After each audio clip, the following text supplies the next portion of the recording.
This game was based off of an old creepypasta that was prevalent in like the early 2010s. I remember when I first heard about it, I was in a motel with my family and I was on my tablet looking through YouTube. And that's when I saw a suggested video talking about creepy moments in games. And I took a gander. I was scared shitless, but during that time, or during that video, sorry, I saw something talking about a game called The Theater. And that's what scared me the most for some reason. I've never even seen gameplay or footage of it until this week when I decided to play it. The game starts you in a dark, eerie place in front of a movie theater, and when I turned up the brightness, I saw that it was supposed to be a city, but I couldn't explore much because it was closed off by a wooden fence. So I made my way towards the booth, or the ticket guy, who's referred to as the ticket taker. He takes your ticket and a shitty audio clip plays of him thanking you and you enter. As you enter the building, it gets darker, and when you finally reach a certain point, the sound of people applauding or cheering you on plays, and you spawn back in the same area in front of the movie theater. I kept entering the movie theater and got the same result each time, which made me more pissed off because all these years I was scared of nothing. But then as I was making my way towards the movie theater, a scuffed audio played, which was really loud. And then I returned to the same spawn point. But as I returned, the music changed. Suddenly there was no booth or ticket taker there. But as I got closer, it acted like he was still there, talking to me. The music was gone now, and it was just a noise that was constantly repeating and going on and on. It was just like a long drawn key. I went inside again, but as I entered, a face appeared. Then my screen froze for a bit, then it went back to normal. The same music, same atmosphere, but as I moved forward, I saw a weird skull or face thing in the corner of my screen as it made a high-pitched noise. I kept moving forward and still the same result. But as the second time I went through, this time it made the applause, but instantly it showed the ticket taker moving side to side, which was really confusing. So I go in there again and I went to go talk to the ticket taker, and instead of using its usual thank you or scuffed audio, it just completely glitches out. It just shows the word box all janky. I kept going forward, but as I entered the theater, it sent me back. The music changed, and it sounded like I failed.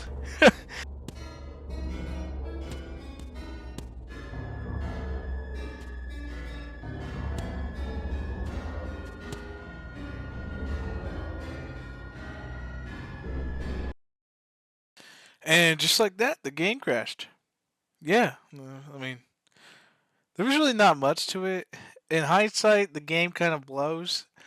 Yeah, it's scary probably for the time because it's ooh, big thing, but it's really not that scary. And the reason why the game sucks is because it's actually just a retelling of a story, which is called.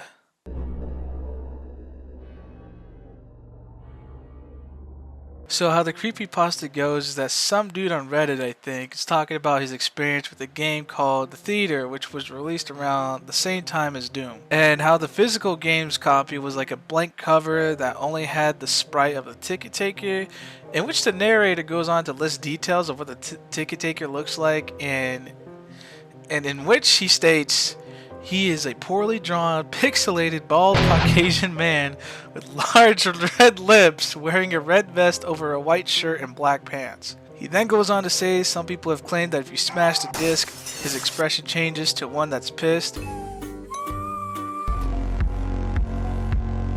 Then he goes on to say how the game's completely lucky. It can't download properly as it just keeps crashing or bugging out. But once you finally download it properly with the guidance of a fucking hamster, you can finally load up the game and play it. He also mentions how the game's option button just completely crashes your game, which I didn't know and I was tweaking out about because I was trying to change the screen size resolution. Anyways, he goes into detail what the gameplay is like, and we already saw that in the first half, but he does say something that I didn't notice as I was playing. That's when we see the ticket taker again, but he has a noticeable swirl on his face, and he goes on to dub it as Swirly Man. As they continue to play, they would see his face in the corner of the screens with an audible noise playing as a quick yelp. Final details of the game in the story states that the Swirly Man is now pacing back and forth, with showing like a worried expression, and then how they try to look away as they entered. He'd force players to look at them, and a glitched version of his dialogue plays, same as the situation of the game we played. Supposedly there was talk about what he's saying in a glitched voice, but it's rumored to be that he's saying,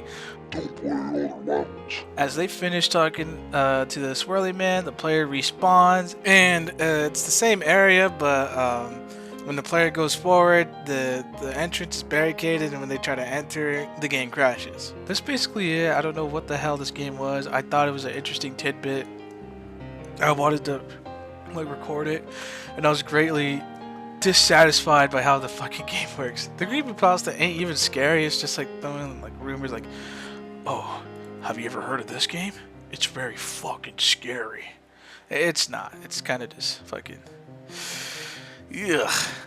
Anyways, though, I thought I'd do a little rant, talk about the game, because there was literally no fucking gameplay, but just the narration part. And I would talk about theories and speculations if there was more on it, but there's nothing else. I tried looking for it, and it's just some guy talking about how to download the game, as it was completely fucked. Because I tried finding the one Markiplier played, but the link to that is no longer working, and it's just all fucked.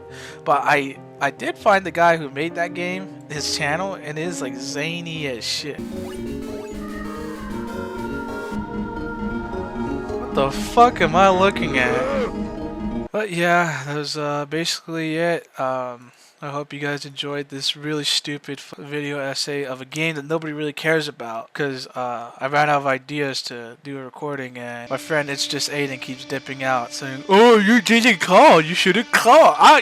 When you set up a fucking date to play a game, I expect you to call me and hop on, not the other way around. The boss shouldn't be telling me, "Oh, you're supposed to call me." Man, go unsub to It's Just Aiden right fucking now. He don't deserve it.